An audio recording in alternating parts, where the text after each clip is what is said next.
4-5 ans? Parce que, je vais vous dire, c'est une super question. La réalité, c'est que ça peut être même plus rapide. D'ailleurs, en Europe et aux États-Unis, c'est plus rapide que ça. Dans les 2-3 ans? Voire 1 an, 2 ans. Alors, il ne faut pas exagérer non plus, parce qu'il faut créer de la valeur. Il faut créer de la valeur. Alors, non, mais je vais répondre à votre question. Le métier est structuré de telle sorte à ce que les investisseurs nous confient leur argent pour une durée de 10 ans. Pourquoi 10 ans, pas 5 ans et pas 15 ans? Je n'ai pas de réponse à ça. C'est une norme de métier depuis toujours. Je pense que quelqu'un qui vous donne de l'argent sur 10 ans, ce n'est pas incohérent qu'ils vous disent ah, j'aimerais quand même le revoir au bout de 10 ans. Si vous le dites, vous le reverrez dans 50 ans, c'est compliqué pour lui de vous donner de l'argent. Oui. 10 ans, ça reste Logique.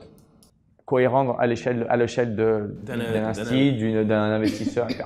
Donc, il vous donne de l'argent pour 10 ans. Donc, qu'est-ce que vous devez faire pendant 10 ans? Vous avez en général 4 à 5 ans pour investir l'argent et ensuite 4 à 5 ans pour désinvestir. Donc, si vous investissez en année 1, et sur 5 ans, chaque année, vous investissez 20% du fonds, en théorie, vous devez, à partir de l'année 5, commencer à remonter pour qu'à la fin de la 10e année, il n'y a que le dernier investissement que vous avez fait qui reste à sortir. Sinon, si vous attendez 7-8 ans, vous cumulez tout vers la fin. Très compliqué à gérer et l'investisseur ne voit pas de retour avant. Et donc, en général, il n'est pas content. Donc, il investit, il vous donne de l'argent sur 10 ans, mais à partir de la 5e année, lui, il attend qu'il y a de l'argent qui commence à remonter.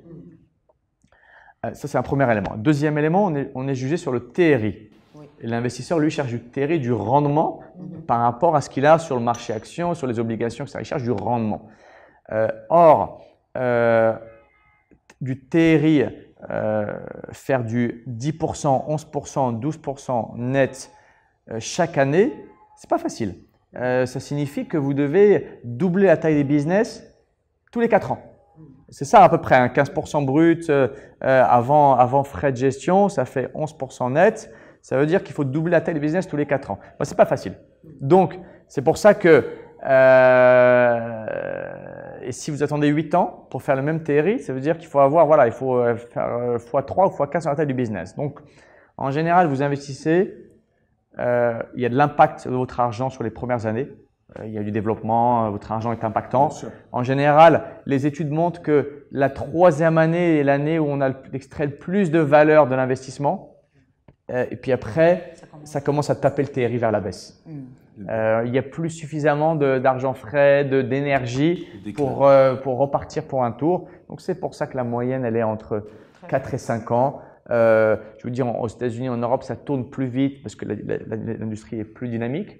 Je pense que chez nous, 4-5 ans, c'est bien. 4-5 ans de travail acharné pour développer une entreprise, c'est aussi une bonne chose. Et en général, soit vous passez le relais à la bourse, soit vous passez le relais à un autre fonds qui lui revient avec de l'énergie, de l'argent frais, il repart lui pour un cycle. Donc pour l'entrepreneur, c'est aussi une bonne solution.